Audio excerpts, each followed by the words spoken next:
Hello my dear student. और lockdown चल रहा है तो अपन की पढ़ाई जो है वो व्यवस्थित रूप से चलती रहे, इसलिए मैं Surendra Pareek, physics faculty, GPS गुड़ागुड़ जी, अपना जो टॉपिक कल तक अपन ने पढ़ा था उसके आगे शुरू करता हूँ। वैसे तो बच्चों आपको याद आ रही होगी हमारी, और हमारी याद आ रही होगी क्योंकि आप क्लासों को बहुत ज़्यादा मिस कर रहे होंगे, अपने टीचर्स को मिस कर रहे होंगे, और मेरे को तो सबसे ज़्यादा मिस कर रहे होंगे। इसलिए मैं आपके लिए दो शब्द कहना चाहता हूँ कि अगर आप लॉकडाउन में घर पे भी हैं तो भी आपको हमारी याद आ रही है, तब कहता हूँ कि दिल से दूर जाओगे कैसे, दिल से दूर जाओगे कैसे, हमें भुला पाओगे कैसे। अरे हम तो वो खुशबू हैं जो हवाओं में रहते हैं, अरे हम तो वो खुशबू हैं जो हवाओं में रहते हैं, अपनी सांसों को रोक पाओगे कैसे, अपनी सांसों को रोक पाओगे कैसे। इन्हीं शब्दों के साथ मैं शुरू करता हूँ आज का अपना लेक्चर। प्यारे बच्चों, अपन शुरुआत कर रखी है अपने किरण प्रकाशिकी की, और आज किरण प्रकाशिकी में अपन पढ़ने वाले हैं दर्पण के बारे में। किसके बारे में पढ़ने वाले बेटा जी? दर्पण के बारे में। अगर अपन दर्पण के बारे में बात करें तो अपन ऐसा कह सकते हैं कि कुछ वस्तुएं ऐसी होती है जो आपके संपूर्ण प्रकाश को क्या कर देती है? परावर्तित कर देती है। क्या कर देती है? परावर्तित कर देती है। और ऐसी वस्तुओं को क्या कहते हैं? दर्पण कहते हैं। तो दर्पण की परिभाषा में अपन क्या लिख सकते हैं? अपन ऐसा लिख सकते हैं कि वे वस्तुएं जो आपके संपूर्ण प्रकाश को क्या कर देती हैं? परावर्तित कर देती हैं, दर्पण कहलाती है। कुछ बुक्स ऐसा भी लिखती हैं कि वे वस्तुएं जो प्रकाश का क्या करती है बेटा जी? नियमित परावर्तन। क्या करती है? अरे बोलो, क्या करती है? नियमित परावर्तन। तो अपन लिख देंगे कि वे वस्तुएं जो प्रकाश का नियमित परावर्तन करती हैं, दर्पण कहलाती है। सामान्यतः अगर अपन दर्पण के बारे में बात करें तो अपन कह सकते हैं कि दर्पण दो प्रकार का होता है, एक तो समतल दर्पण और एक गोलीय दर्पण। जैसा आपको नाम से पता है कि समतल दर्पण बिल्कुल प्लेन होगा, समतल सतह का होगा, और ये जो गोलीय दर्पण है ये गोले को काटकर बनाया जाता है, इसलिए इसका नाम क्या है? गोलीय दर्पण है।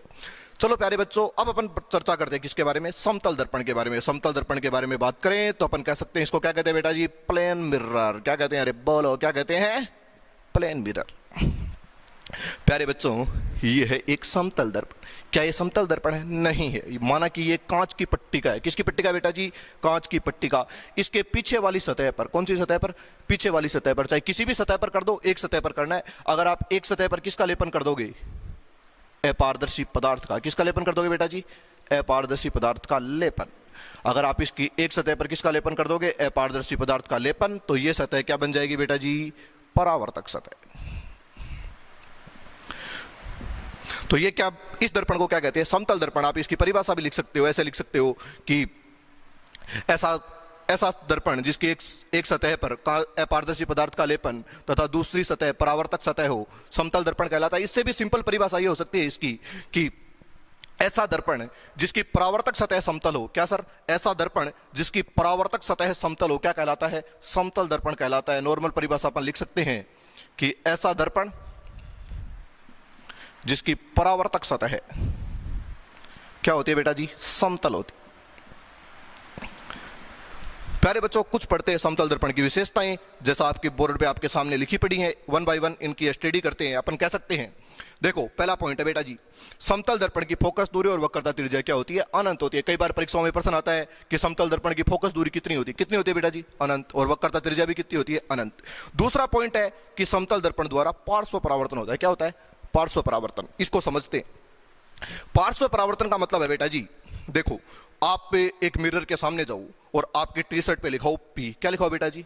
पी। तो मिरर के अंदर उसका जस्ट उल्टा दिखेगा। इसको क्या बोलते हैं? पार्श्व परावर्तन। आप ऐसा करके देख लो कि आपके घरों के अंदर जो मिरर लगे होते हैं सामान्यतः प्लेन मिरर होते हैं, आप वहां पर जाइए और अपना ये हाथ हिलाइए। अगर आप ये हाथ हिलाएंगे तो जो प्रतिबिंब होगा वो इस हाथ को हिलाएगा। इसका मतलब जो बिंब का दायां है वो प्रतिबिंब का क्या होता है? बायां होता है। इसको बोलते हैं पार्श्व परिवर्तन। एक उदाहरण द्वारा और समझते हैं। मान लीजिए कि आप इसके पास ये लेकर जाते हो बी, इस पर क्या लिखा है? मान लीजिए आपके टी शर्ट पे लिखा है बी। अगर आप दर्पण में देखोगे तो यहां पर जो डायग्राम बनेगा उसमें आपको दिखा हुआ मिलेगा ऐसा, जस्ट उल्टा। मतलब जो बिंब का दायां था वो प्रतिबिंब का क्या हो जाएगा? बायां हो जाएगा।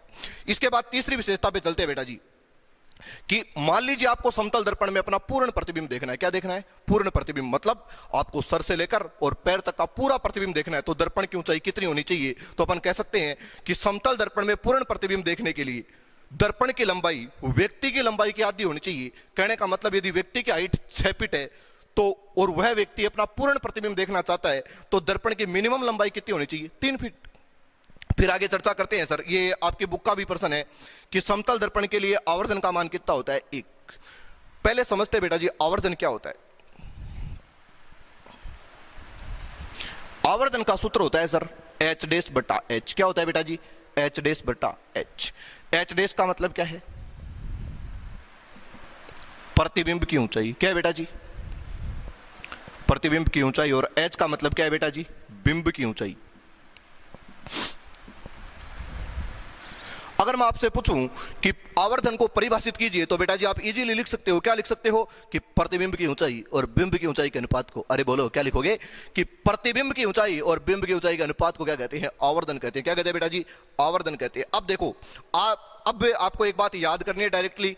इस चित्र में मैं प्रूव कर दूंगा कि आवर्धन का मान एक कैसे होता है, पर फिलहाल तक आप याद रखिए कि समतल दर्पण के लिए आवर्धन का मान एक होता है। क्या होता है बेटा जी? 1। समतल दर्पण के लिए आवर्धन का मान कितना होता है? 1।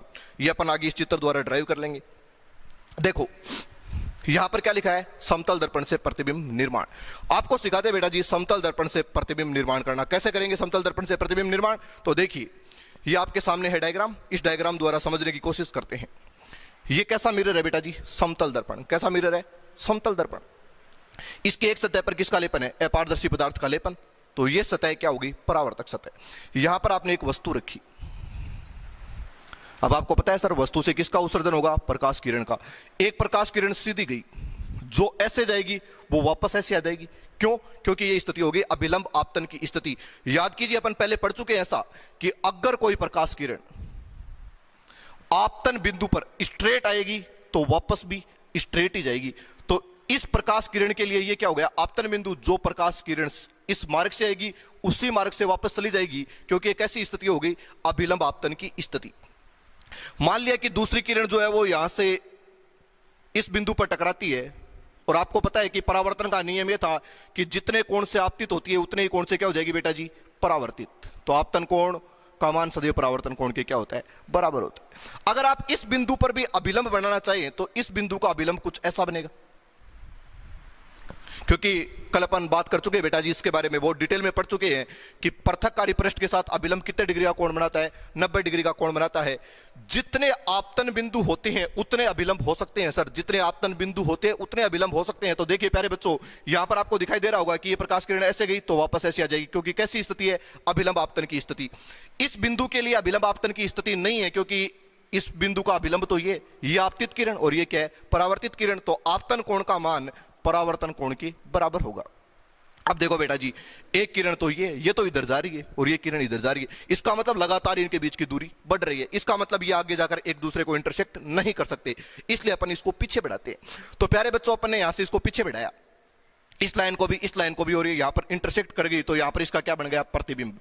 ये जो दूरी है इसको बोलते हैं वी। क्या बोलते हैं? वी। तो याद रखिएगा बेटा जी, आज के बाद वी का मतलब है, यहां पर पूरी ऑप्टिक्स के अंदर वी का मतलब होगा कि दर्पण से किसकी दूरी? प्रतिबिंब की दूरी। और ये जो है इसको बोलते हैं यू। क्या बोलते हैं बेटा जी? यू। यू का मतलब क्या है? दर्पण से बिंब की दूरी। तो प्यारे बच्चों, समतल दर्पण की एक खास विशेषता होती है। क्या होती है बेटा जी? यू बराबर वी। यू बराबर वी।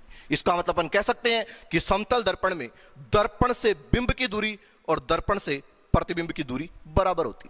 ठीक है, फिर आगे देखना बेटा जी, एक और बात, एच डेस बराबर एच। देखो बेटा जी, आप ये बिंब की ऊंचाई और ये प्रतिबिंब की ऊंचाई बिल्कुल एक दूसरे के बराबर है। इसका मतलब अपन कह सकते हैं कि एच डेस बराबर एच। और अपन पढ़ के गए थे आवर्धन, एच डेस का मान एच के बराबर है तो एम का मान कितना हो जाएगा? 1। एम आई राइट सर? इसीलिए ये अपना क्वेश्चन था एक कि समतल दर्पण के लिए आवर्धन का मान कितना होता है? 1 होता है। अब देखो, कई बार एग्जाम में प्रश्न पूछा गया कि समतल दर्पण से बने प्रतिबिंब की विशेषता लिखिए। अगर आपसे 1 नंबर में पूछे कि समतल दर्पण से बना प्रतिबिंब कैसा होगा, तो आप क्या बताओगे? कि समतल दर्पण से बना प्रतिबिंब आभासी होता है, सीधा होता है। आभासी क्यों है? क्योंकि दोनों लाइन आपस में वास्तविक रूप से इंटरसेक्ट नहीं कर रही हैं, पीछे बढ़ाने पर इंटरसेक्ट कर रही हैं। जो प्रतिबिंब आभासी होता है वो क्या होता है? सीधा होता है। अनावर्तित का मतलब होता है कि ऐसा प्रतिबिंब जिसका आकार एवं आकृति, चाहे अपन ऐसा कह सकते हैं कि जिसकी हाइट, बिंब की हाइट और प्रतिबिंब की हाइट बराबर होती है, तो ऐसा प्रतिबिंब होता है अनावर्तित। तो अपन सीधे सीधे शब्दों में कह सकते हैं कि समतल दर्पण द्वारा बना प्रतिबिंब आभासी होता है, सीधा होता है और क्या होता है? अनावर्तित होता है। अब प्यारे बच्चों, अपन बात करते हैं नेक्स्ट टॉपिक की। यहां पर आपसे 1-2 क्वेश्चंस कर लेते हैं। देखिए, मान लीजिए जैसा मैं आपसे ऐसा पूछूं, इसको इरेज कर देता हूं थोड़ा। देखो, अगर मैं आपसे पूछूं कि एक वस्तु समतल दर्पण से 5 सेंटीमीटर दूरी पर रखी है, कितने सेंटीमीटर दूरी पर रखी है? 5 सेंटीमीटर दूरी पर है, और आपको कैलकुलेट करना है बिंब एवं प्रतिबिंब के बीच की दूरी।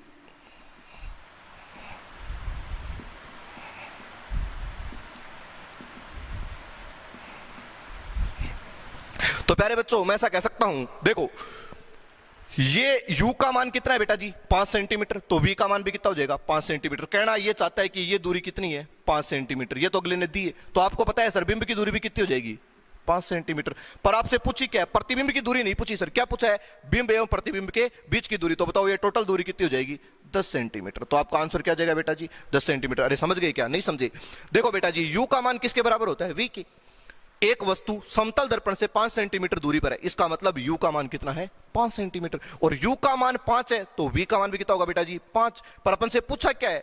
बिंब एवं प्रतिबिंब के बीच की दूरी। तो बिंब एवं प्रतिबिंब के बीच की दूरी होगी 10 सेंटीमीटर। आइए बेटा जी, आज अपन इसके बाद नेक्स्ट टॉपिक के बारे में चर्चा करें। तो जैसा आपको बोर्ड पे हेडिंग लगा हुआ नजर आ रहा है, दो समतल दर्पण से बने प्रतिबिंबों की संख्या ज्ञात करना। कि अगर आपने दो समतल दर्पण है, एक समतल दर्पण है M1 और एक समतल दर्पण है M2, और ये दोनों कितने डिग्री के कोण पर है? थीटा डिग्री के कोण पर है एक दूसरे से, और आपको बताना है कि प्रतिबिंबों की संख्या कितनी होगी। ठीक है, तो इस टॉपिक को पढ़ने से पहले आपको दो बातों के बारे में पता होना चाहिए बेटा जी, सममित अवस्था और असममित अवस्था। कैसी अवस्था बेटा जी? सममित और असममित। ये है मिरर नंबर 1, इसका मतलब क्या है? M1, और ये क्या है? Mirror number 2। अगर वस्तु इन दोनों के ठीक बीच में रखी हुई है, ठीक बीच का मतलब ये भी कितना है बेटा जी? θ/2, और ये भी कितना है? θ/2। तो ये जो अवस्था है ये क्या होगी? सममित अवस्था। जैसे मान लीजिए ये एंगल, टोटल एंगल कितने डिग्री का था? मान लीजिए थीटा कितने डिग्री का था? 60 डिग्री का। तो ये भी कितने डिग्री होना चाहिए? 30 डिग्री। और ये भी कितने डिग्री का होना चाहिए? 30 डिग्री। ठीक है, यहां पर देखो, यदि असममित अवस्था है, कैसी अवस्था है? असममित। असममित के बारे में बात करें तो अपन ऐसा कह सकते हैं कि ये वही मिरर है। अब की बार जो वस्तु है वो मान लीजिए ऐसे रखिए। कैसे रखिए? ऐसे। ये वाला जो एंगल है, फिर से मान लेते हैं कि थीटा का मान तो कितना है? 60 डिग्री। कहने का मतलब इन दोनों दर्पण के बीच एंगल कितना है बेटा जी? 60 डिग्री। और ये जो एंगल है ये है 20 डिग्री, और ये क्या है? 40 डिग्री। तो बताओ ये क्या होगी? असममित अवस्था। दोनों अवस्थाएं समझ में आ गई बेटा जी। समतल दर्पण से प्रतिबिंबों की संख्या ज्ञात करने के लिए सबसे पहले आपको दो चीजों के बारे में पता होना चाहिए। एक तो क्या बेटा जी? सममित अवस्था, और दूसरी क्या? असममित अवस्था। अरे बोलो, समझ गए क्या? नहीं समझे? दोबारा बताऊं। सममित अवस्था का मतलब है कि अगर वस्तु दोनों दर्पणों के ठीक मध्य में है। ठीक मध्य का मतलब थीटा 2 बराबर भागों में डिवाइड हो रहा है, और यहां पर थीटा 2 बराबर भागों में डिवाइड नहीं हो रहा है। चलो इस टॉपिक को आगे कंटिन्यू करते हैं।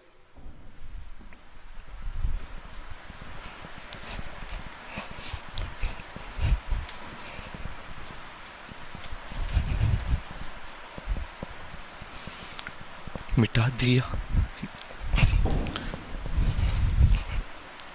चलो देखो, अगर आपको प्रतिबिंबों की संख्या निकालनी है तो सबसे पहले आपको मान ज्ञात करना है 360 बटा थीटा का। 360 बटा थीटा का। आज के बाद डिनोट कर लेना कि कभी भी आपके सामने ऐसा प्रश्न आ जाए जहां पर आपको बताना हो दो समतल दर्पणों से बने प्रतिबिंबों की संख्या, तो अपन वैल्यू किसकी निकालेंगे? 360 बटा थीटा की। अब देखो प्यारे बच्चों, 360 बटा थीटा का मान अगर समपूर्णांक आता है, क्या आता है? समपूर्णांक। यहां पर दो कंडीशन बनेगी। समपूर्णांक का मतलब आप समझ गए होंगे, 2, 4, 6, 8, 10 समपूर्णांक आता है। तो आपको क्या करना है सर? प्रतिबिंबों की संख्या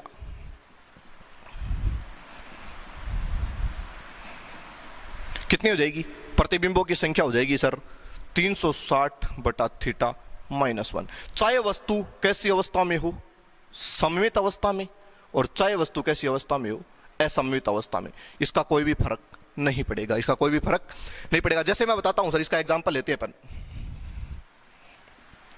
अगर मान लीजिए थीटा का मान है 60 डिग्री, मैं ऐसा कह दूं कि दो समतल दर्पण कितने डिग्री के कोण पर झुके हुए हैं? 60 डिग्री के कोण पर एक दूसरे को इंटरसेक्ट कर रहे हैं। मतलब ये जो है दो समतल दर्पण है, इनके बीच का एंगल कितना है? 60 डिग्री है। कितना डिग्री है? अरे बोलो कितना डिग्री है? 60 डिग्री। मतलब ये कितना डिग्री हो गया? 60 डिग्री। और आपको बताना है प्रतिबिंबों की संख्या। तो सबसे पहले आप क्या करोगे सर? अपन कैलकुलेट करेंगे 360 बटा थीटा का मान। तो अपन ऐसा लिखेंगे, चूंकि 360 बटा थीटा इक्वल टू कितना आ जाएगा सर? 360 बटा 60, यह आ जाएगा 6। तो क्या ये प्रतिबिंबों की संख्या है? नहीं है, क्योंकि ये क्या है? समपूर्णांक। क्या है? समपूर्णांक। तो अपन कहेंगे कि प्रतिबिंबों की संख्या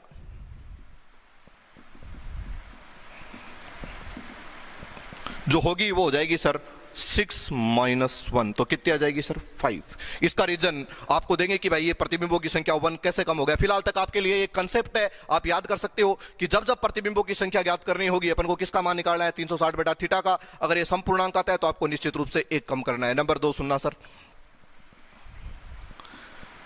अगर 360 बटा थीटा का मान आ जाता है विषम पूर्णांक, क्या जाता है?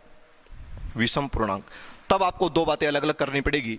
विषम पूर्णांक आता है और आपको अगला बोल दे कि सममित अवस्था है। कैसी अवस्था है? सममित अवस्था। कैसी अवस्था है? सममित अवस्था। और एक है असममित अवस्था। दोनों का फर्क पड़ेगा, इनके बारे में मैं समझा चुका हूं आपको कि क्या होती है सममित अवस्था और क्या होती है असममित अवस्था।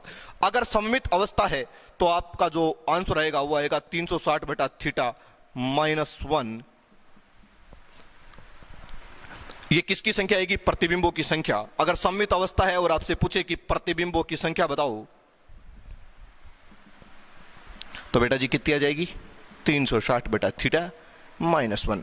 और यदि आपसे पूछे कि असममित अवस्था है, कैसी अवस्था है? बोल दे, अगला बोले कि क्वेश्चन के अंदर की असममित अवस्था है, तो जो प्रतिबिंबों की संख्या होगी वही सेम टू सेम लाइन लिख दूं, प्रतिबिंबों की संख्या जो हो जाएगी वो हो जाएगी 360 बटा थीटा।